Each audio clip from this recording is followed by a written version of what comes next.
नमस्कार प्रशिक्षुओं, हम सभी का बहुत बहुत स्वागत है आपके अपने करंट हेवन के यूट्यूब चैनल पर। इन शॉर्ट हम आपको समझाना चाहते हैं कि जिस प्रकार से बिहार में जो 3 लाख का अनाउंसमेंट हुआ है, 3 लाख शिक्षक भर्ती का, उसके बारे में क्या नियमावली में क्या चीज़ें सम्मिलित हैं, क्या 7वें चरण की नियमावली में क्या चीज़ें नए रूप से इसमें जोड़ा गया है, राज्य कर्मियों का मतलब क्या है, यह चीज़ें हम लोग समझेंगे। प्लस यह स्टेट में एक चेंजेस होने जा रहा है यहाँ पर, जो जैसे कि उत्तर प्रदेश में सुपर टेट होता है, यहाँ पे भी सुपर टेट जैसे जो होता था वह एकेडमिक मेरिट के बेस पे होता था।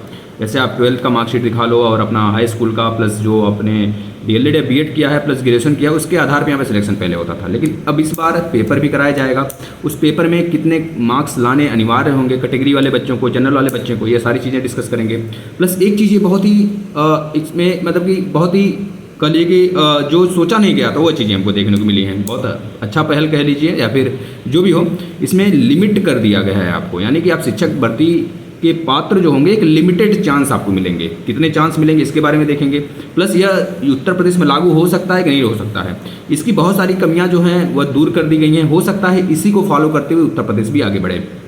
दूसरी तरफ में भी अगर नहीं इस बार लागू होता यूपी में, तो नेक्स्ट टाइम कभी न कभी लागू हो ही जाएगा ये, क्योंकि अच्छा पहल है इसका। और दूसरी तरफ उत्तर प्रदेश के बच्चे या फिर किसी राज्य के बच्चे इसमें बैठ सकते हैं कि नहीं बैठ सकते, कानूनी तरीका क्या है बैठने का, ये सारी चीज़ों पे हम लोग डिस्कस करेंगे। तो चलिए एक एक करके बात कर लेते हैं। आप लोग वीडियो को शेयर कर देंगे, लाइक जरूर से कर देंगे, अंत तक सुनेंगे सारी चीज़ें। देखिए, सबसे पहली बात है कि सभी जिलों से रिक्तियाँ मांगी गई हैं यहाँ पर। 3 लाख भर्ती मतलब कि बहुत बड़ा और बहुत बड़ी भर्ती है यह, यानी कि इसमें जो माध्यमिक शिक्षा स्तर के होंगे प्लस प्राथमिक के होंगे, उच्च माध्यमिक स्तर के होंगे, सभी को मिला के 3 लाख भर्तियाँ यहाँ पे निकाली जाएंगी।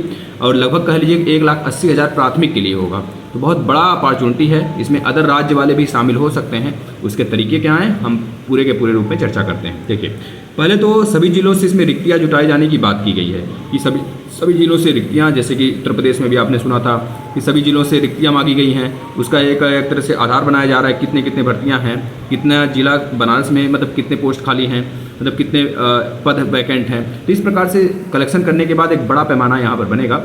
सेम उसी प्रकार से यहाँ भी मांगी गई हैं, उसकी एक तरह से जाँच और प्लस उसका एक सटीक आंकड़ा जुटाया जाएगा। और प्लस दूसरा तब यहाँ पे एक चीज़ और कहा गया है दूसरे स्टेप में, जो चीज़ें आपको देखिए, जो उनका नियमावली बहुत बड़ा है लेकिन जो इंपॉर्टेंट है आपके लिए वो चीज़ें मैं बता रहा हूँ आपको। दूसरी चीज़ ये कहा गया है परीक्षा हेतु पाठ्यक्रम का निर्धारण आयोग करेगा। अब यह आयोग बीपीएससी होगा या फिर कोई अदर आयोग होगा, अब ये लोग डिसाइड करेंगे। अभी तक तो एक ही आयोग देखने को मिल रहा है हम लोग को, जैसे बीपीएससी है, जो बीपीएससी है कि बीपीएससी का एग्जाम कराती है प्लस बहुत सारे एग्जाम वो कंडक्ट कराती है। वही आयोग बिहार में है, तो अगर वह कराती है तो बहुत अच्छी बात है, नहीं तो कोई जो आयोग बनेगा उस आयोग की भी चर्चा नहीं की गई है। और उस जो आयोग बनेगा बीपीएससी होगा तो ठीक है, नहीं तो फिर अदर आयोग इनके द्वारा जो गठन किया जाएगा उसके द्वारा आपका यह भर्ती कराई जाएगी। अब दूसरी तरफ यह कहा गया है कि जैसे कि जो जनरल वाले बच्चे जैसे उत्तर प्रदेश में होते थे, अभी यह डिसाइड नहीं किया गया है, नोटिफिकेशन आने के बाद क्लियर होगा। जो जनरल वाले बच्चे हैं, जैसे कि देखा जाए 65% लाना अनिवार्य है सुपर टेट में। मान लीजिए 150 नंबर का पेपर है, तो जनरल वाले बच्चे जो हैं अगर 65% निकाला जाए उसका, तो 97 मार्क्स के आसपास आएगा। तो 97 मार्क्स लाना ही लाना है। अगर आप 96 हैं तो ऐसे ही आप बाहर हो जाएंगे पहले शिक्षक भर्ती से। लेकिन अगर 97 आता है उसके बाद आप चाहे जितना नंबर लेके आते हैं तो उसके आधार पर कट ऑफ बनता है यहाँ पे, यानी कि 97 नंबर लाना अनिवार्य है अपने उत्तर प्रदेश में। उसी तरह यहाँ पे भी कुछ चेंजेस किए जाएंगे, मतलब कोई मानक तय किया जाएगा, इतना तो आपको लाना अनिवार्य है। इसके नीचे रहोगे तो आपका सिलेक्शन तो ऐसे ही नहीं होगा, आप उसके लायक ही नहीं हो। फिर जिस तरह से SC ST OBC अपने अगर यूपी में देखा जाए तो लगभग 60% है, यानी कि 90 नंबर लाना अनिवार्य है। 90 नंबर भी फिक्स है, अगर उसके नीचे रहे तो SC ST OBC वालों का सिलेक्शन रुक जाएगा। सेम ऐसे ही कुछ यहाँ पे भी नंबर का एक तरह से सटीक आंकड़ा बनाया जाएगा, फिक्स आंकड़ा, कि इसके नीचे मतलब सिलेक्शन नहीं, इसके ऊपर आओगे तभी सिलेक्शन होगा। दूसरी तरफ बिहार के स्टेट में कोई अभ्यर्थी इस नियमावली के तहत 3 बार ही पेपर दे सकता है। यह भी एक अच्छा पहल है, कह लीजिए 3 बार से ज़्यादा आप एग्जाम नहीं दे सकते, ठीक है ना, यह चीज़ें हो गई।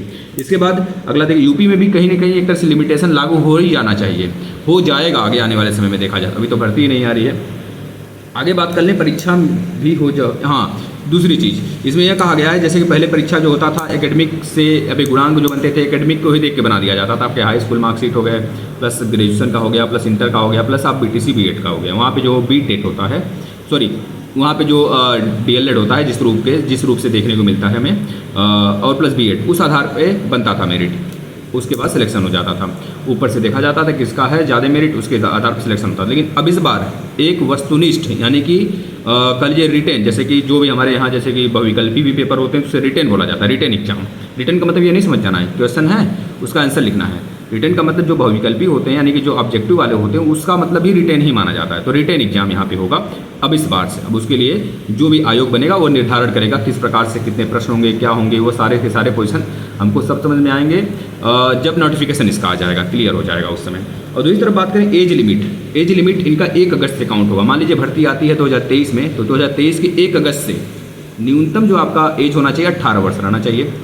और जो मतलब प्राथमिक के लिए न्यूनतम 18 और उच्च प्राथमिक और प्लस आपके माध्यमिक के लिए आपकी 21 एज होनी चाहिए। कब? जैसे 2023 में अगर वैकेंसी आती है तो 2023 के 1 अगस्त से ये काउंट होगा एज, समझ गए होंगे।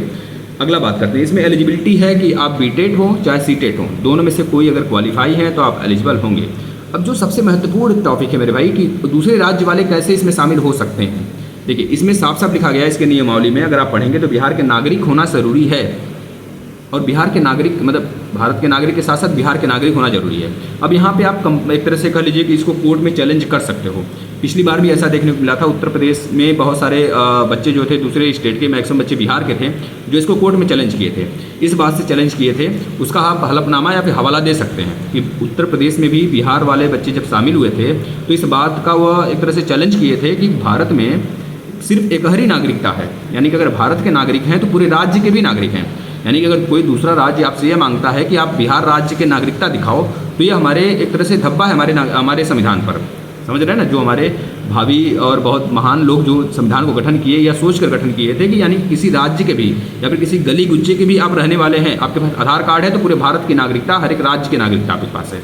अगर इस बात को लेके उन लोगों ने चैलेंज किया, लास्ट में उनको एक तरह से यह ज्वाइनिंग लेटर दे दिया गया।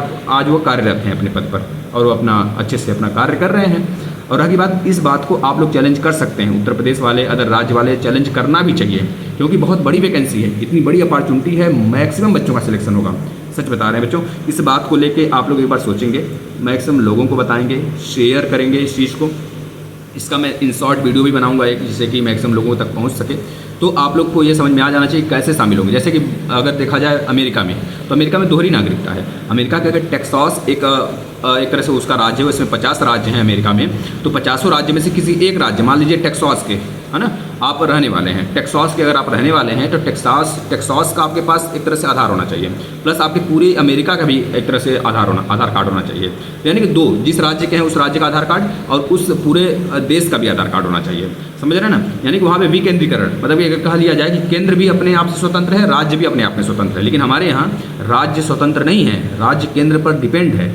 ये चीज़ें यानी कि हमारे यहाँ एकहरी नागरिकता है, इस वजह से इसको आप चैलेंज कर सकते हैं और कई सारे धाराएं इस पर थोपी जा सकती हैं। हमें भी आप लोग को भी सिलेक्शन दे दिया जाएगा अंततः, जैसे कि बिहार राज्य वाले को बच्चों को उत्तर प्रदेश में दिया गया था इस बात को लेकर। तो ये चीज़ें रही, शामिल होने का जो तरीका था कानूनी रूप से आप शामिल हो सकते हैं, लेकिन इसमें इनके नियमावली में साफ साफ लिखा है कि आप बिहार के नागरिक होने चाहिए।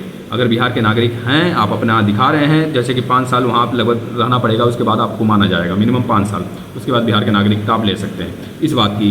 तो इस बात से आप चैलेंज कर सकते हैं। धन्यवाद। अगर कोई चीज़ ना समझ में आया हो तो कमेंट जरूर करिएगा, हम आपको सारी जानकारी देंगे। धन्यवाद।